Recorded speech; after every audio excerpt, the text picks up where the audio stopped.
Em vídeo divulgado pelas redes sociais, o senador Eduardo Girão alertou sobre uma emergência nacional e pediu a mobilização imediata dos cidadãos que se importam com a democracia e a liberdade.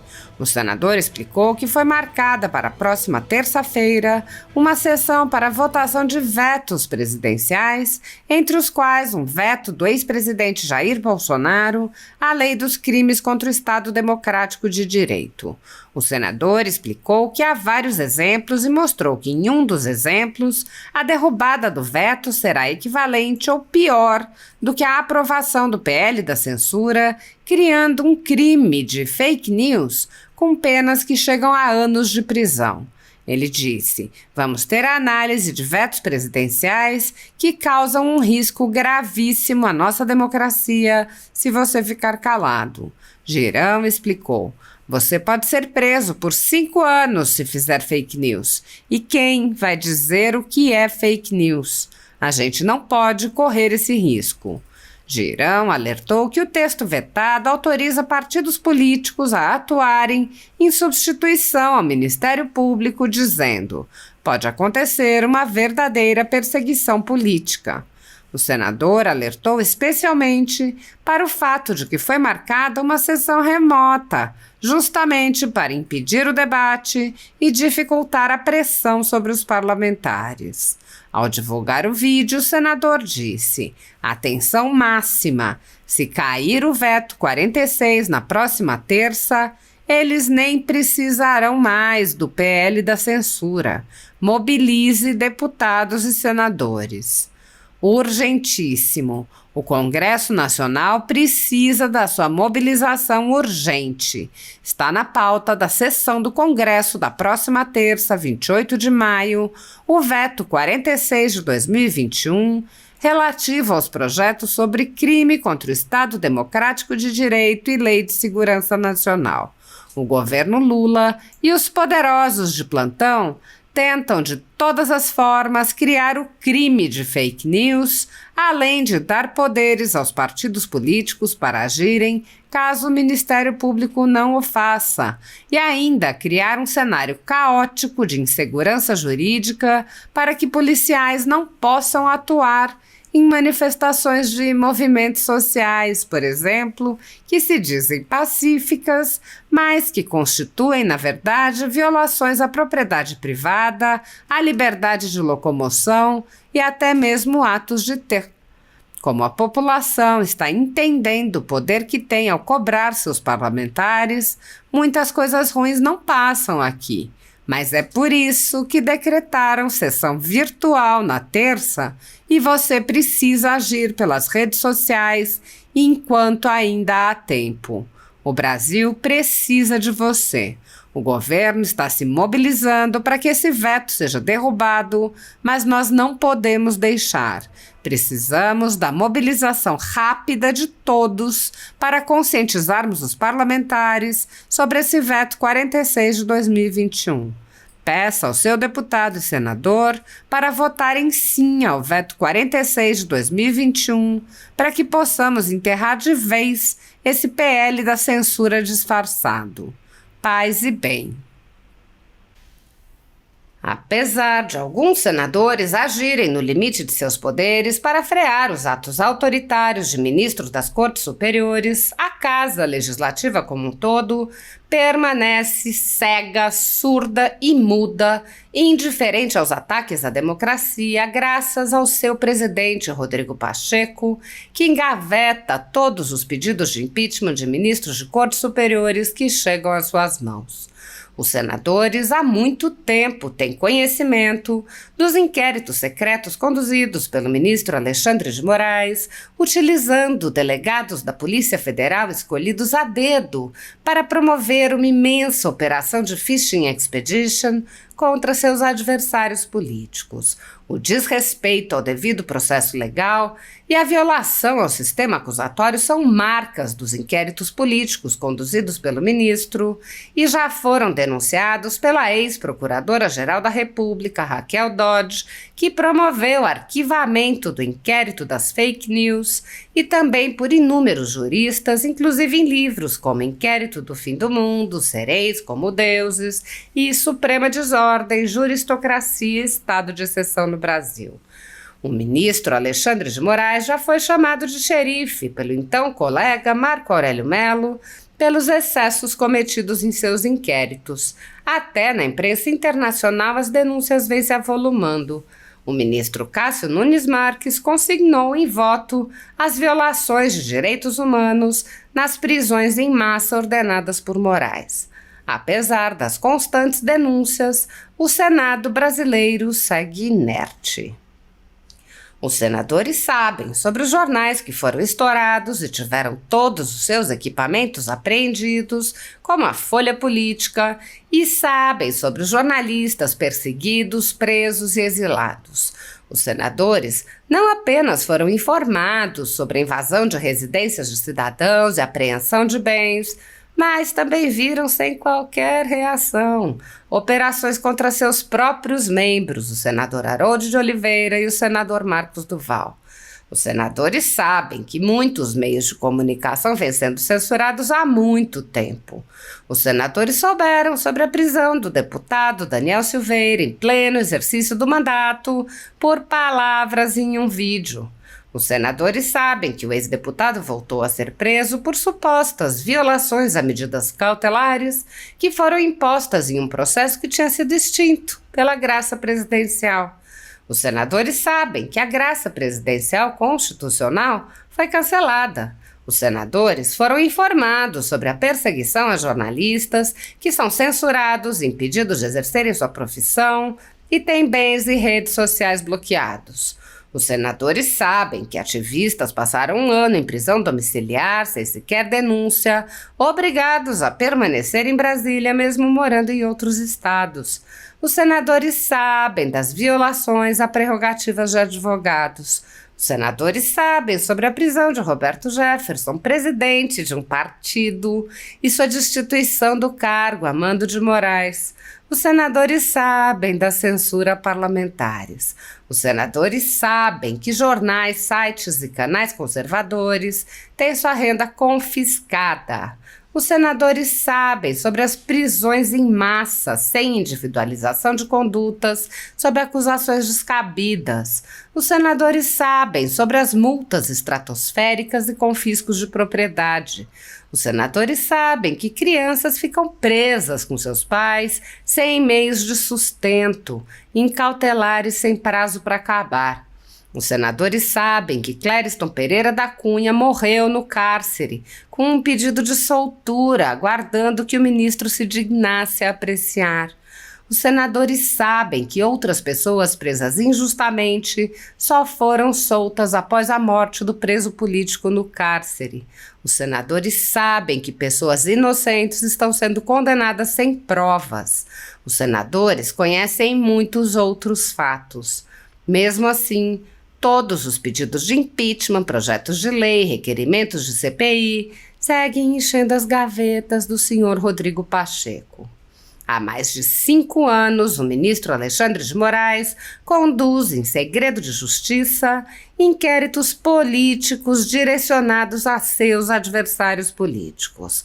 Em uma espécie de parceria com a velha imprensa, matérias, reportagens e relatórios são admitidos como provas, sem questionamento, substituindo a ação do Ministério Público e substituindo os próprios fatos, e servem como base para medidas abusivas que incluem prisões políticas, buscas e apreensões, bloqueio de contas, censura de veículos de imprensa, censura de cidadãos e parlamentares, bloqueio de redes sociais, entre muitas outras medidas cautelares inventadas pelo ministro, sem qualquer chance de defesa ou acesso ao devido processo legal.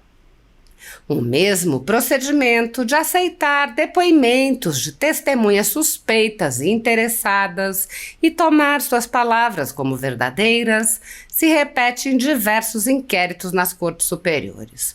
A Folha Política já teve sua sede invadida e todos os seus equipamentos apreendidos a mando do ministro Alexandre de Moraes.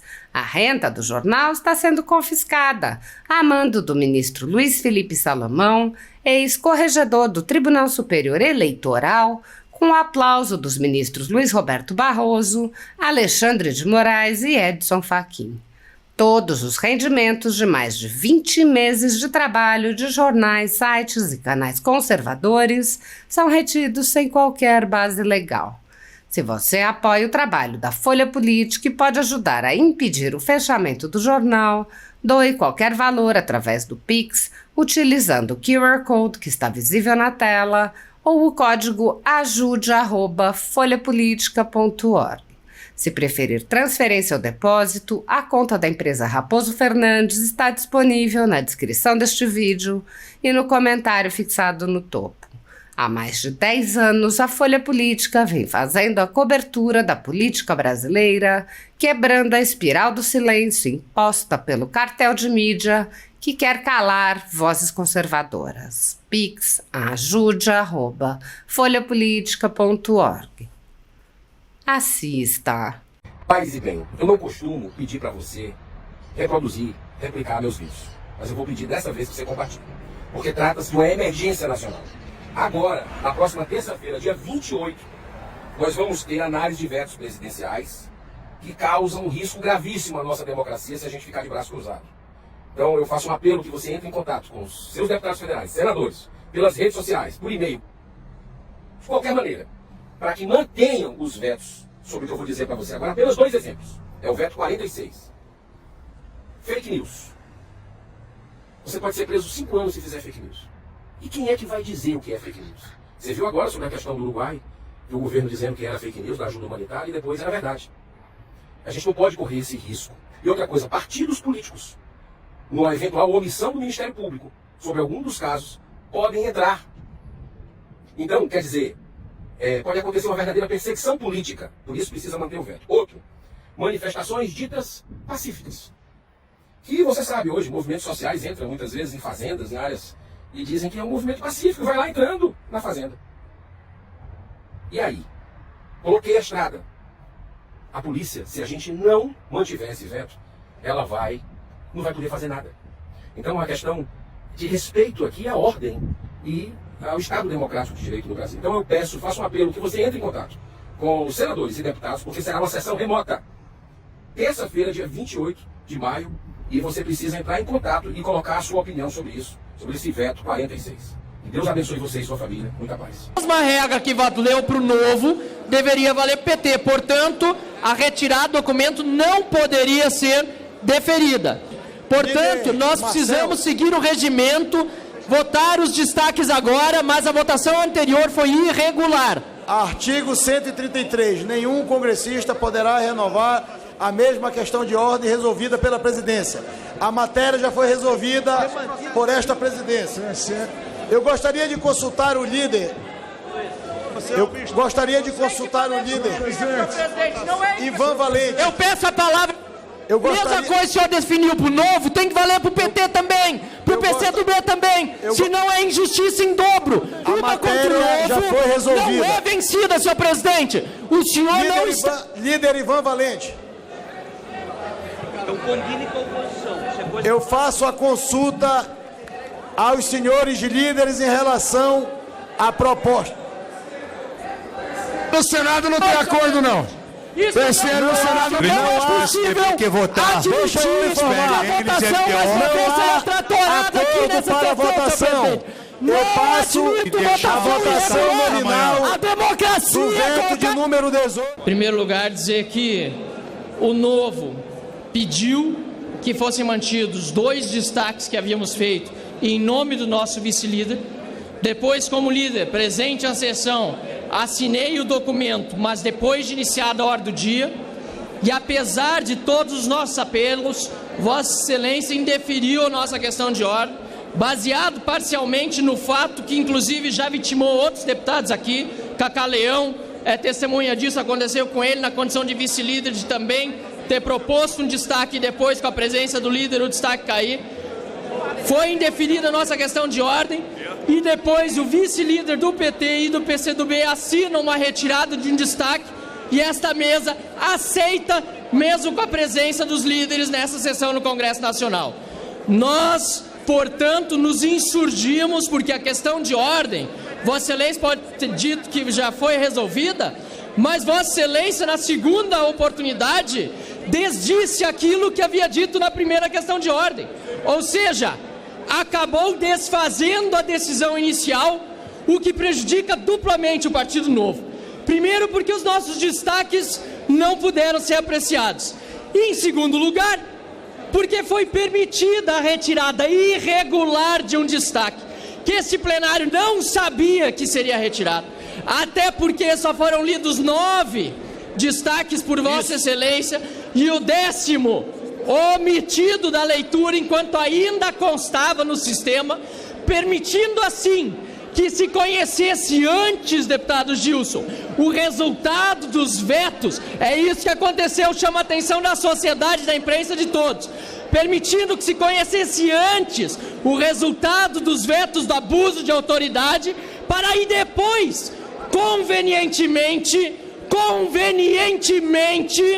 para quem quer que esse projeto, que acaba sim, em grande parte, com os grandes esforços do combate à corrupção, para que esse projeto pudesse vir a ser apreciado apenas parcialmente nos vetos e não como era a intenção inicial. Portanto, senhor presidente, a nossa insurgência se dá por uma questão de justiça, uma questão de regimental, contra aqueles que acusam os outros de serem golpistas, porque quem são eles próprios.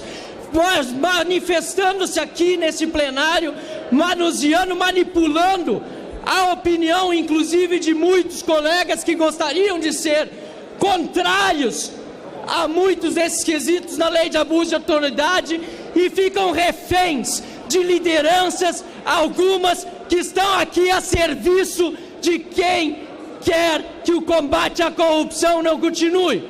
Por isso a nossa indignação, senhor presidente, porque a decisão tomada inicialmente por Vossa Excelência em relação ao Partido Novo deveria ser mantida depois.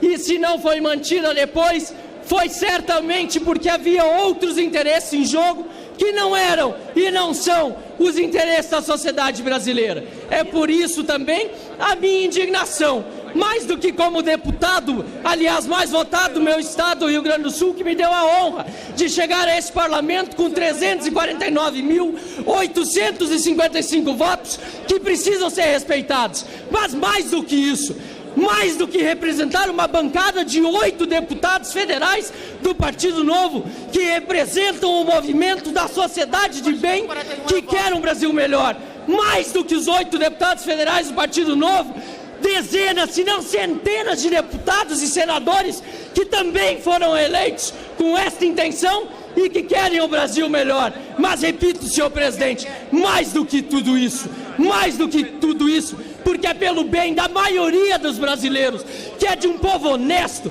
trabalhador, que não aguenta mais a chaga da corrupção, da incompetência, da inoperância, que lamentavelmente acaba sendo chancelado por decisões de mesas diretoras do Congresso Nacional, da Câmara dos Deputados, ao arrepio do regimento interno, da Constituição Federal, e que nos deixam aqui apenas ainda com o poder de nos manifestarmos veementemente, enquanto verdadeiros golpistas atacam as nossas instituições e continuam deixando que a corrupção se alastre no nosso país. Fica aqui, portanto, a minha profunda indignação em respeito ao brasileiro de bem, honesto, que quer um Brasil melhor. Obrigado, senhor presidente.